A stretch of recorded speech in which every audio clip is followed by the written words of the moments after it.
ಸಂಪರ್ಕ ಟಿವಿಯ ವೀಕ್ಷಕರಿಗೆ ಸ್ವಾಗತ. ಇವತ್ತು ನಮಗೆ ಯಶವಂತಪುರ ಕಾನ್ಸ್ಟಿಟ್ಯೂನ್ಸಿಯ ಆಮ್ ಆದ್ಮಿ ಪಾರ್ಟಿಯ ಶಾಸಕ ಅಭ್ಯರ್ಥಿಯಾದ ಶಶಿಧರ ಆರಾಧ್ಯ ಅವರು ನಮ್ಮೊಟ್ಟಿಗಿದ್ದಾರೆ. ಅವರಿಗೆ ಸಂಪರ್ಕ ಟಿವಿಗೆ ಸ್ವಾಗತ. ಸ್ವಾಗತ ಸರ್. ನಮಸ್ಕಾರ ಸರ್, ಹೇಗಿದ್ದೀರಿ? ಸುಮಾರಾಗಿದ್ದೀನಿ. ಸುಮಾರಾಗ ಯಾಕೆ ಇಷ್ಟೊಂದು ನಿರಾಸೆಯಿಂದ ಹೇಳ್ತಾ ಇದ್ದೀರಾ? ಹಾಗೇನಿಲ್ಲ, ಈಗ ಸುಮಾರಾಗಿರೋದ್ರಿಂದ ನಾವು ನಮ್ಮ ಪಕ್ಷ ಎರಡು ಸುಮಾರಾಗೇ ಇದ್ದೀವಿ. ಜನ ಆಶೀರ್ವಾದ ಕೊಟ್ಟಾಗ ಚೆನ್ನಾಗ್ತದೆ. ಹಾಗೆ ನೀವು ರಾಜಕೀಯ ತರಕ್ಕೆ ಪ್ರೇರಣೆ ಏನಾಗಿತ್ತು?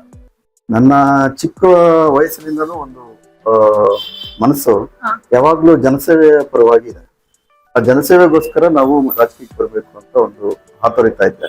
ಯಾಕಂದ್ರೆ ಜನಸೇವೆ ಬೇರೆ ಮುಖಾಂತರ ಮಾಡ್ಬೋದು, ನಾವು ಅಲ್ಪ ಸ್ವಲ್ಪ ಜನಸೇವೆಗಳಂತೂ ಮಾಡ್ತಾ ಇದ್ದೀವಿ. ಹಾಗೆ ಪೂರ್ಣ ಪ್ರಮಾಣದ ಜನಸೇವೆಯನ್ನು ನಾವು ಮಾಡಬೇಕು ಅಂತಂದ್ರೆ ಒಂದು ರಾಜಕೀಯ ವ್ಯವಸ್ಥೆಯಲ್ಲಿ ನಾವು ವ್ಯವಸ್ಥಿತವಾಗಿ ಮಾಡಬಹುದು. ಜನರಿಗೆ ಕಲ್ಯಾಣ ಯೋಜನೆಗಳನ್ನಾಗಲಿ ಬೇರೆ ಬೇರೆ ಅಂತ ಒಳ್ಳೆಯ ಕಾರ್ಯಕ್ರಮಗಳನ್ನ ನಿಷ್ಠಾವಂತವಾಗಿ ಪ್ರಾಮಾಣಿಕವಾಗಿ ನಾವು ಜನರಿಗೆ ಸೇವೆ ಸಲ್ಲಿಸಬಹುದು. ಅದಕ್ಕೆ ಈ ಒಂದು ರಾಜಕೀಯ ಒಂದು ಆಯ್ಕೆ ಮಾಡ್ಕೊಂಡಿದ್ದೀನಿ. ನಾನು ಯಾವುದೇ ಸರ್ಕಾರಿ ನೌಕರಿಗೂ ಸಹ ಇದುವರೆಗೂ ಒಂದು ಅಪ್ಲೈ ಮಾಡಿದ್ದೀನಿ.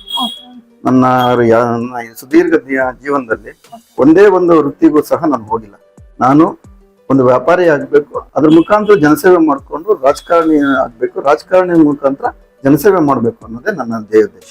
ಸರ್, ಹಾಗೆ ರಾಜಕೀಯಕ್ಕೆ ಬರೋದು ಪ್ರೇರಣೆ ಏನಂತ ನಾನು ನಿಮ್ಗೆ ಕೇಳಿದೆ. ಹಾಗೆ ಆಮ್ ಆದ್ಮಿ ಪಾರ್ಟಿನ ಆಯ್ಕೆ ಮಾಡ್ಕೊಳ್ಳೋದಕ್ಕೆ ಪ್ರೇರಣೆ ಏನಾಗಿತ್ತು ಅಂತ, ಯಾಕೆ ಆಯ್ಕೆ ಮಾಡ್ಕೊಂಡ್ರಿ ಅದನ್ನೇ? ನೋಡಿ, ನಾನು ಮುಂಚೆ ಬಿಜೆಪಿ ಪಕ್ಷದಲ್ಲಿ ಒಂದು ಸಣ್ಣ ಮಟ್ಟದ ಕಾರ್ಯಕರ್ತ, ಒಂದು ಬೂತ್ ಮಟ್ಟದ ಕಾರ್ಯಕರ್ತ ನಾನು ಹಾಗೆ ನಡ್ಕೊಳ್ತಾ ಇದ್ದೆ. ಅಂದ್ರೆ ಚುನಾವಣಾ ಸಂದರ್ಭಗಳಲ್ಲಿ ಮಾತ್ರ ನಾವು ಪಕ್ಷವನ್ನು ಬೆಂಬಲಿಸ್ತಾ ಇದ್ವಿ. ಆ ಒಂದು ಚುನಾವಣಾ ಪ್ರಕ್ರಿಯೆಯಲ್ಲಿ ನಾವು ಪಾಲ್ಗೊಳ್ತಾ ಇದ್ವಿ. ಅದು ಗೆಲ್ಬೇಕು ಅಂತ ಹಂಬಲ ಇತ್ತು. ಇದೇ ನನ್ನ ಮೊದಲ ಚುನಾವಣೆ 1999ರಲ್ಲಿ ನನಗೆ ಓಟಿನ ಮೊದಲ ಹಕ್ಕು ಸಿಕ್ತು. ಆ ಹಕ್ಕಲ್ಲಿ ಸಹ ನಾವು ಅಟಲ್ ಬಿಹಾರಿ ವಾಜಪೇಯಿ ಅವರನ್ನ ಪ್ರಧಾನಮಂತ್ರಿಯಾಗಿ ನೋಡ್ಬೇಕು ಅಂತ ಹಾತೊರಿತಾ ಇದ್ವಿ. ಆ ಸಂದರ್ಭದಲ್ಲಿ ನಾವು ಬಿಜೆಪಿ ಪಕ್ಷವನ್ನು ಬೆಂಬಲಿಸಿದ್ದೆ. ನಂತರದ ದಿನಗಳಲ್ಲಿ ಈ ಬಿಜೆಪಿ ಪಕ್ಷ ಅಧಿಕಾರಕ್ಕೆ ಬಂತು. ಹೇಗೆ ಅಧಿಕಾರ ನಡೆಸ್ತು ಅಂತ ನಾವು ನೋಡಿದ್ವಿ. ಮೂರ್ ಜನ ಮುಖ್ಯಮಂತ್ರಿಗಳು ಬದಲಾದ್ರು, ಭ್ರಷ್ಟಾಚಾರ ತಾಂಡವಾಡ್ತು, ಜನರಿಗೆ ಬೇಸತ್ತಾಯ್ತು. ನಂತರ ಯಡಿಯೂರಪ್ಪನವ್ರು ಹೊರಗಡೆ ಬಂದ್ರು. ಆಗ ಯಡಿಯೂರಪ್ಪನವ್ರಿಗೋಸ್ಕರ ನಾನು ಕೆಜೆಪಿ ಪಕ್ಷವನ್ನು ಸೇರ್ಕೊಂಡೆ. ಕೆಜೆಪಿ ಪಕ್ಷದಲ್ಲಿ 3 ವರ್ಷ ಸತತವಾಗಿ ಕಾರ್ಯಕರ್ತನಾಗಿ ದುಡಿದೆ. ನಂತರ ಇವರು ಅದೇ ಬಿಜೆಪಿಗೆ ವಾಪಸ್ ಹೋದಾಗ ನನ್ಗೆಲ್ಲೋ ಮನಸ್ಸಲ್ಲಿ ಇದು ಇವರ ಸ್ವಾರ್ಥ ರಾಜಕಾರಣ ಇದೆ, ಇವರು ಎಲ್ಲರೂ ಸಹ ಸ್ವಾರ್ಥಕ್ಕೋಸ್ಕರ ರಾಜಕಾರಣ ಮಾಡ್ತಾ ಇದ್ರೆ ನಾನು ಆ ರೀತಿ ರಾಜಕಾರಣ ಮಾಡೋದಕ್ಕೆ ನಾನು ಇಷ್ಟಪಡೋದಿಲ್ಲ ಅಂತ ಹೇಳಿ ನಾನು ಸ್ವಲ್ಪ ದಿನಗಳ ಕಾಲ ವಿಶ್ರಾಂತಿನೇ ತಗೊಂಡಿದ್ದೆ. ರಾಜಕೀಯ ಬೇಡ ಅಂತ ಸುಮ್ಮನೆ ಇದ್ದೆ. ನಂತರ 2018ರಲ್ಲಿ ನಾವು ಸ್ವತಂತ್ರವಾಗಿ ಉಮೇದುವಾರಿಕೆ ಯಶವಂತಪುರ ವಿಧಾನಸಭಾ ಕ್ಷೇತ್ರದಲ್ಲಿ ಮಾಡಿದೆ. ಜನ ನನಗೆ ಅಲ್ಪ ಪ್ರಮಾಣ 1125 ವೋಟ್ ಕೊಟ್ಟಿದ್ದಾರೆ. ಅದೊಂದು ಭರವಸೆ ಸಿಕ್ತು. ಹೌದು, ನಾನು ಇನ್ನೂ 1 ವರ್ಷ ಕೆಲಸ ಮಾಡಿದ್ರೆ ನನಗೆ ಒಳ್ಳೆ ಜನಪ್ರಿಯ ಸಿಗ್ಬಹುದು, ನಾನು ಸಹ ರಾಜಕಾರಣಿ ಆಗ್ಬೋದು ಅಂತ ನಂತರ ದಿನಗಳಲ್ಲಿ ಆಮ್ ಆದ್ಮಿ ಪಕ್ಷವನ್ನು ಸೇರ್ಕೊಂಡೆ. ಆಮ್ ಆದ್ಮಿ ಪಕ್ಷ ಸೇರ್ಕೊಳ್ಳೋದ ಕಾರಣ ಏನಂದ್ರೆ ನನ್ನ ಒಂದು ನಿಷ್ಠಾವಂತೆ, ಪಾರದರ್ಶಕತೆ ಮತ್ತು ಭ್ರಷ್ಟಾಚಾರ ರಹಿತವಾದಂತ ಸರ್ಕಾರವನ್ನು ನೋಡಿ ನಿರೀಕ್ಷೆ ಮಾಡಿದ್ವಿ. ಅದು ದೆಹಲಿಯಲ್ಲಿ ಅರವಿಂದ್ ಕೇಜ್ರಿವಾಲ್ ಅವರು ಮಾಡಿ ತೋರಿಸಿದ್ರು. ಒಬ್ಬ ಸಾಮಾನ್ಯ ಆಫೀಸರ್, ಒಬ್ಬ IAS ಆಫೀಸರ್ ತನ್ನ ಸುಖಭೋಗಗಳಿಂದ ಮೆರಿಬಹುದಾಗಿತ್ತು. ಆದ್ರೆ ಜನಸೇವೆಗೆ ನುಗ್ಗೋದು, ಆಗ್ತಾ ಇರತಕ್ಕಂಥ ಭ್ರಷ್ಟಾಚಾರವನ್ನ ನಾವು ಕಡೆಗಣಿಸ್ಬೇಕು, ಈ ದೇಶವನ್ನ ಭ್ರಷ್ಟಾಚಾರ ಮುಕ್ತ ಮಾಡಬೇಕು, ಲೋಕಪಾಲ್ ಬಿಲ್ ಅನ್ನ ನಾವು ತರಬೇಕು. ಲೋಕಪಾಲ್ ಬಿಲ್ ತರೋದ್ರಿಂದ ನಮ್ಮ ಜನಸಾಮಾನ್ಯರು, ಶಾಸಕರು ಎಲ್ಲರೂ ಸಹ ಅದಕ್ಕೆ ಬಾಂಡಿಂಗ್ ಆಗಿರ್ತಾರೆ. ಅದ್ರ ಮುಖಾಂತರ ಭ್ರಷ್ಟಾಚಾರ ತಡೆಯುವಲ್ಲಿ ನಾವು ಒಂದು ದಿಟ್ಟ ಹೆಜ್ಜೆ ಇಡಬೇಕು ಅಂತ ಅರವಿಂದ್ ಕೇಜ್ರಿವಾಲ್ ಅವರೇನು ಅವತ್ತು ಪ್ರಮಾಣ ವಚನ ಸ್ವೀಕರಿಸಿದ್ರು. ಅದು ನನಗೆ ಇನ್ಸ್ಪಿರೇಷನ್ ಆಯ್ತು. ಮತ್ತು ಆಂಟಿ ಕರಪ್ಷನ್ ಅಂತ ಒಂದೇನು ವಿಂಗ್ ಮಾಡ್ಕೊಂಡಿದ್ರು, ಅದರಿಂದ ಸಹ ನಾನು ಪ್ರೇರಿತನಾಗಿ ಆಮ್ ಆದ್ಮಿ ಪಕ್ಷವನ್ನು ಸೇರ್ಕೊಂಡಿದ್ದೀನಿ. ನೀವು ಆಮ್ ಆದ್ಮಿ ಪಕ್ಷ ಸೇರ್ಕೊಂಡ್ರಿ ಅಂತ ಹೇಳಿದ್ರಿ, ಮತ್ತೆ ನಿಮ್ಮ ರಾಜಕೀಯ ಜೀವನ ಹೇಗೆ ಮುಂದುವರಿತು ಅಂತ? ಈಗ ನಡೀತಾ ಇದೆಯಲ್ಲ. ನಾನು 2020ರಲ್ಲಿ 19 ಎಂಡ್ ಅಥವಾ 2020ರ ಮೊದಲನೇ ಹಂತದಲ್ಲಿ ನಾನು ಆಮ್ ಆದ್ಮಿ ಪಕ್ಷ ಸೇರ್ಕೊಂಡಿದ್ದೀನಿ. ಸತತವಾಗಿ ಆಮ್ ಆದ್ಮಿ ಪಕ್ಷದ ಒಂದು ಸಾಮಾನ್ಯ ಕಾರ್ಯಕರ್ತನಾಗಿ ನಾನು ದುಡಿತಾ ಇದ್ದೀನಿ. ನಾನು 3 ವರ್ಷ ಸತತವಾಗಿ ನಮ್ಮ ಪಕ್ಷವನ್ನು ದುಡಿದಿದ್ದನ್ನು ನೋಡಿ ನನಗೆ ಒಂದು ಪಕ್ಷ, ರಾಷ್ಟ್ರೀಯ ಪಕ್ಷವಾದ ಆಮ್ ಆದ್ಮಿ ಪಾರ್ಟಿ ಯಶವಂತಪುರ ವಿಧಾನಸಭಾ ಕ್ಷೇತ್ರದಲ್ಲಿ ಸ್ಪರ್ಧೆ ಮಾಡೋದಕ್ಕೆ ಅವಕಾಶ ಕೊಟ್ಟು ಸ್ಪರ್ಧೆ ಮಾಡಿದೆ. ಹಣ ಹೆಂಡ ಏನು ಇಲ್ಲದೆ 2200 ವೋಟ್ ತಗೊಂಡಿದ್ದೀನಿ.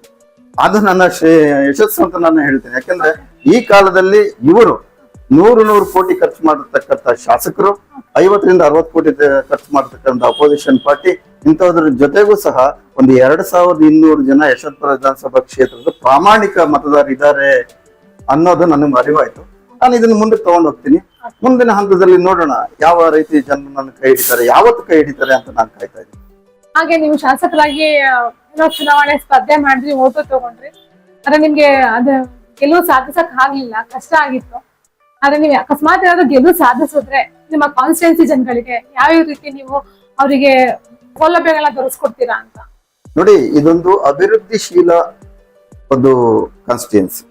ವಿಧಾನಸಭಾ ಕ್ಷೇತ್ರ ಹೇಗಿದೆ ಅಂದ್ರೆ ಒಂದು ಉದ್ದನೆಯ ರೀತಿಯಲ್ಲಿ ಒಂದು ವಿಚಿತ್ರ ರೀತಿಯಾದಂತ ಬೇರ್ಪಡಿಸಿದ್ದಾರೆ.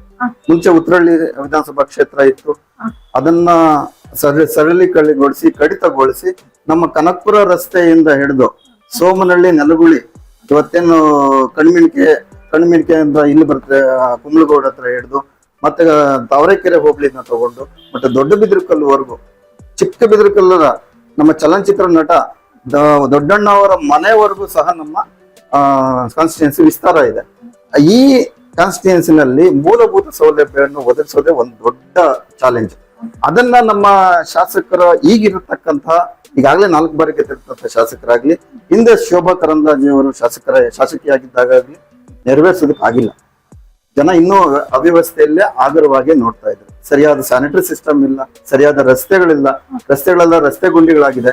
ಇವತ್ತು ರಸ್ತೆ ಹಾಕ್ತಿರಿ, 15 ದಿನಕ್ಕೆ ಇನ್ನೊಬ್ರು ಬಂದು ಅಗಿತೀರಿ. ಯಾಕೆ ನಿಮ್ಗೆ ಒಬ್ರಿಗೊಬ್ರಿಗೆ ತಾಳಮೇಳ ಇಲ್ಲ, ಇಲಾಖೆಗಳಿಗೆ ತಾಳಮೇಳ ಇಲ್ಲ. ಆ ಇಲಾಖೆಗಳನ್ನೆಲ್ಲ ತಾಳಮೇಳವಾಗಿ ಇಟ್ಟುಕೊಂಡು ಅಭಿವೃದ್ಧಿ ಪಡಿಸಿದ್ರೆ ಇರುವ ನಮ್ಮ ಎಷ್ಟು ಬಜೆಟ್ ಇದೆಯೋ ಅಷ್ಟೇ ಬಜೆಟ್ ಅಲ್ಲಿ ನಮ್ಮ ಕ್ಷೇತ್ರವನ್ನು ಅಭಿವೃದ್ಧಿ ಪಡಿಸಬಹುದು. ಆದ್ರೆ ಭ್ರಷ್ಟಾಚಾರವನ್ನು ನಾವು ತ್ಯಜಿಸ್ಬೇಕಾಗುತ್ತೆ. ಇವತ್ತು ಇರತಕ್ಕಂತ ಶಾಸಕರು ಅಧಿಕಾರಿಗಳ ಕೈಗೊಂಬೆ ಆಗಿದ್ದಾರೆ. ಅವರು ಶಾಸಕರಾಗಿ ಅವರು ಓನ್ ಆಗಿ ಏನ್ ಡಿಸಿಷನ್ ತಗೊಳ್ತಾ ಇಲ್ಲ. ಎಲ್ಲರೂ ಹೇಳ್ತಾ ಇದ್ದಾರೆ ಶಾಸಕರು ಅಧಿಕಾರಿಗಳ ಕೈಗೊಂಬೆ ಆಗಿ ಕೆಲಸ ಮಾಡ್ತಾ ಇದ್ದಾರೆ, ಅಧಿಕಾರಿಗಳನ್ನ ತಾಕೀತು ಮಾಡ್ತಾ ಇಲ್ಲ, ಅಧಿಕಾರಿಗಳನ್ನ ಕಿವಿ ಹಿಡ್ತಾ ಇಲ್ಲ ಅಂತ. ನಾವೇ ಎಷ್ಟು ಬಾರಿ ಕಂಪ್ಲೇಂಟ್ ಮಾಡಿದ್ರು ಅಧಿಕಾರಿಗಳು ಯಾವುದೇ ಸರಿಯಾದ ರೀತಿಯಲ್ಲಿ ಸಮರ್ಪಕವಾಗಿ ಕೆಲಸ ಮಾಡ್ತಾ ಇಲ್ಲ. ಯಾಕಂದ್ರೆ ಕಿವಿ ಹಿಂಡೋರ್ ಇಲ್ವಲ್ಲ, ಶಾಸಕರು ಅದನ್ನ ಮಾಡ್ಬೇಕಾಗಿತ್ತು. ಶಾಸಕರು ಯಾಕೆ ಮಾಡ್ತಾ ಇಲ್ಲ ಅನ್ನೋದೇ ಒಂದು ದೊಡ್ಡ ಪ್ರಶ್ನೆ. ಎಲ್ಲ ಒಂದ್ ಕಡೆ ಶಾಸಕರು ಎಸ್ ಟಿ ಸೋಮಶೇಖರ್ ಸರ್ ಎಲ್ಲಾ ಕಡೆನೂ ಅಭಿವೃದ್ಧಿ ಅಧಿಕಾರ ಅಂತ ಹೇಳ್ಕೊಂಡ್ ಬರ್ತಾರೆ. ನೀವ್ ಯಾಕೆ ಅದನ್ನ ಅಪೋಸಿಷನ್ ಮಾಡ್ತಾ ಇದ್ದೀರಾ ಅಂತ? ನೀವು ಒಬ್ಬ ಪತ್ರಕರ್ತೆಯಾಗಿ ಹೇಳಿ, ನೀವು ಅಡ್ಡಾಡ್ತಾ ಇದ್ದೀರಾ, ಪ್ರತಿಯೊಂದು ನಮ್ಮ ವಾರ್ಡ್ಗಳನ್ನು ನೋಡ್ತಾ ಇದ್ದೀರಾ, ಹಳ್ಳಿಗಳನ್ನು ನೋಡ್ತಾ ಇದ್ದೀರಾ. ನಮ್ಮ 17 ಗ್ರಾಮ ಪಂಚಾಯತಿಗಳಿದ್ದಾವೆ, ಹಳೆಯ 5 ನಮ್ಮ ವಾರ್ಡ್ಗಳಿದ್ದಾವೆ.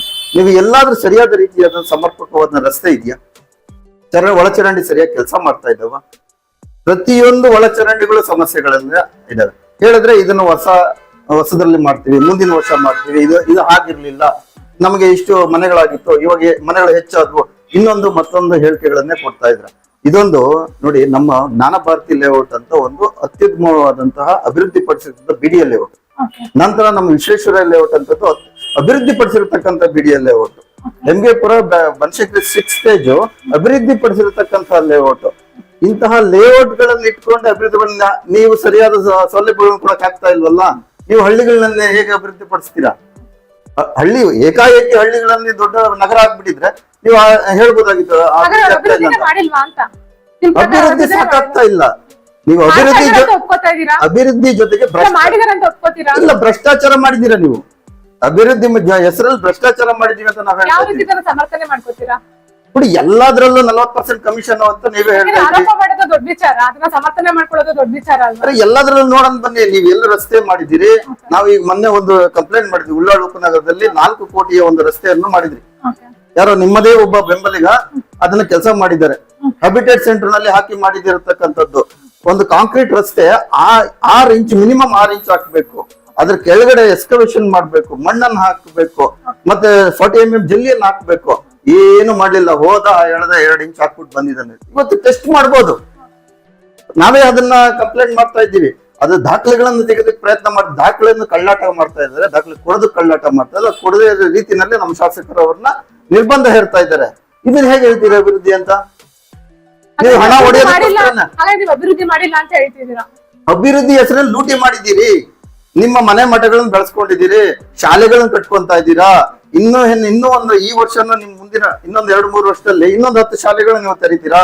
ಇಲ್ಲೊಂದು 4 ಮಾಲ್ಗಳು ಮಾಡ್ತೀರಾ. ಲುಲು ಮಾಲ್ ರೀತಿ ಇನ್ನೊಂದು 4 ಮಾಡ್ಬೋದು. ಇನ್ನೊಂದು 100 ಎಕರೆ ಜಮೀನ್ ತಗೋತೀರಾ. ಈಗಾಗಲೇ ಮುದ್ದಿನಪಾಳ್ಯದಲ್ಲಿ 1 ಎಕರೆ ಮನೆಯಲ್ಲಿ ಮನೆ ಕಟ್ತಾ ಇದ್ದೀರಾ. ಇನ್ನೊಂದು ನಿಮ್ ಮಗನ್ಗೊಂದ್ ಮನೆ ಕಟ್ಕೊಡ್ತೀರಾ. ನಿಮ್ ಮಗಳಿಗೊಂದ್ ಮನೆ ಕಟ್ಕೊದ್ರ ಅದಷ್ಟೇ ನಿಮ್ಮ ಫ್ಯಾಮಿಲಿ. ನೀವು ಅಭಿವೃದ್ಧಿ ಆಗೋದಕ್ಕೋಸ್ಕರ ಯಶವಂತಪುರ ವಿಧಾನಸಭಾ ಕ್ಷೇತ್ರವನ್ನು ಅತ್ಯದ್ಭುತವಾಗಿ ಬಳಸ್ಕೊಂತಾ ಇದ್ದಾರೆ ನಮ್ಮ ಶಾಸಕರು. ಜನ ಇದು ಎಚ್ಚೆತ್ಕೊಳ್ಬೇಕು. ಹಾಗಾದ್ರೆ ಜನರಿಗೆ ಏನಂತ ಹೇಳ್ತೀರಾ ಅಂತ? ನಾವ್ ಇದೇ ಹೇಳೋದು, ನೀವು ಮಾಡ್ತಾ ಇರತಕ್ಕಂತ ಅಭಿವೃದ್ಧಿ ಹೆಸರಲ್ಲಿ ಲೂಟಿ ಏನಿದೆ ನೋಡಿ ಸ್ವಾಮಿ, ನಮ್ಮ ಯಶವಂತಪುರ ವಿಧಾನಸಭಾ ಕ್ಷೇತ್ರದಲ್ಲಿ ಹೊಸ ಅಭಿವೃದ್ಧಿಗಳು ಏನ್ ಆಗ್ತಾ ಇದೆ, ಏನ್ ಮಾಡ್ಬೇಕು ಅದು ಮಾಡ್ತಾ ಇದ್ದೀರಾ? ಭೂಗಳತನ ಮಾಡ್ತಾ ಇದ್ದೀವಿ. ಇಲ್ಲಿ ನಮ್ಮ ಕೊಮ್ಮಘಟ್ಟ ಗ್ರಾಮದಲ್ಲಿ 59 ಎಕರೆ ಭೂಗಳತನ ಆಗಿದೆ. ಬೇರೆಯವನು ಹೊಸ ನಕಲಿ ದಾಖಲೆಗಳನ್ನು ಸಾಕ್ಷಿ ಇದೆಯಾ ಮಾಡಿ ಅಂತ? ಸಾಕ್ಷಿ ಇದೆ. ಅರೆ NR ರಮೇಶ್ ಅವರು ಲೋಕಾಯುಕ್ತ ಇದು ಕೊಟ್ಟಿದ್ದಾರೆ. ಈಗ ನಮ್ಮ ದೊಡ್ಡಬೆಲೆಯಲ್ಲಿ ನಾರಾಯಣಪ್ಪ ಮತ್ತೆ ಕುಟುಂಬದವರು ಭೂ ಅಕ್ರಮ ಮಾಡಿದ್ದಾರೆ ಅಂತ ನಿನ್ನೆ ಒಂದು DC ಕಂಪ್ಲೇಂಟ್ ಆಗಿದೆ. 11.5 ಎಕರೆ ಯಾಕಂದ್ರೆ ಆರೋಪ ಮಾಡಿದ್ದು ದೊಡ್ಡ ವಿಚಾರ, ಎಲ್ಲದಕ್ಕೂ ಅಥೆಂಟಿಕ್ ಆದಂತ ದಾಖಲೆಗಳನ್ನ ನಾನು ಕೊಡಬಹುದು. ಆರ್ಟಿಐ ಕಾರ್ಯಕರ್ತರ ತವರಿಕೆಯಲ್ಲಿ ಯಾಕೆ ಸತ್ತ, ಯಾಕೆ ಕೊಲೆ ಆಯ್ತಾ? ಒಂದು ಆ ಕೊಲೆ ಯಾರು ಮಾಡಿದ್ರು ಅಂತ ಹೇಳಿಲ್ಲ. ಅದನ್ನ ನೀವ್ ಯಾಕೆ ಪ್ರತಿಭಟನೆ ಮಾಡ್ಲಿಲ್ಲ? ಮಾಡ್ತಾನೆ ಇದೀವಿ ಪ್ರತಿಭಟನೆ, ಪ್ರತಿಯೊಂದು ಕಾಣೋ ರೀತಿಯಲ್ಲಿ ಮಾಡ್ಬೇಕಂದ್ರೆ 1000 ಜನ ಸೇರ್ಸ್ಬೇಕು. ನಮ್ಮ ಹತ್ರ ದುಡ್ಡಿಲ್ಲ, 500 ರೂಪಾಯಿ 1000 ರೂಪಾಯಿ ಕೊಟ್ಟು ದುಡ್ಡು ಖಂಡಿತವಾಗೂ. ನೀವ್ ಯಾರನ್ನೇ ಪ್ರತಿಭಟನೆಯಲ್ಲಿ, ಕಾಂಗ್ರೆಸ್ ಪ್ರತಿಭಟನೆಯಲ್ಲಿ ಕೇಳಿ, ಇಲ್ಲ ಹಣಕ್ಕೋಸ್ಕರ ಬಂದಿರ್ತಾರೆ, ಇಲ್ಲ ಅವ್ರಿಗೆ ಕೆಲಸ ಕಾರ್ಯಗಳಿಗೋಸ್ಕರ ಬಂದಿರ್ತಾರೆ. ನಿಜವಾದ ಕಾರ್ಯಕರ್ತರು ಕಾಂಗ್ರೆಸ್ ಮತ್ತು ಬಿಜೆಪಿನಲ್ಲಿ ಇಲ್ವೇ ಇಲ್ಲ.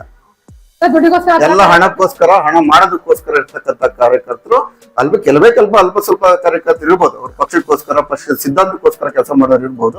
ಆದ್ರೆ 90 ರಿಂದ 95% ಹಣಕ್ಕೋಸ್ಕರನೇ ಕೆಲಸ ಮಾಡಿರ್ತಕ್ಕಂಥ ಕಾರ್ಯಕರ್ತರು ಬಿಜೆಪಿ ಮತ್ತು ಕಾಂಗ್ರೆಸ್ ಮತ್ತು JDS ನಲ್ಲಿ 3 ಪಕ್ಷಗಳಲ್ಲಿ ಇದ್ದಾರೆ. ನಿಮ್ ಪಕ್ಷದಲ್ಲಿಲ್ವಾ ಅಂತ? ಖಂಡಿತ ನಾವು ಪ್ರಾಮಾಣಿಕರು ಇದೀವಿ. ನಮ್ಗೆ ನಮ್ಗೆ ಒಂದು ಬಾರಿ ಅವಕಾಶ ಕೊಡಿ, ಅವಕಾಶ ಕೊಟ್ಟು ಒಂದು ಬಾರಿ ಅವಕಾಶ ಕೊಡಿ. ನಾವು ಕೆಲಸ ಮಾಡ್ಲಿಲ್ಲ, ಮತ್ತೊಂದು ಬಾರಿ ನಮ್ಗೆ ಓಟ ಹಾಕ್ಬಿಡಿ ಅಂತ ಹೇಳ್ತಾ ಇದೀವಿ.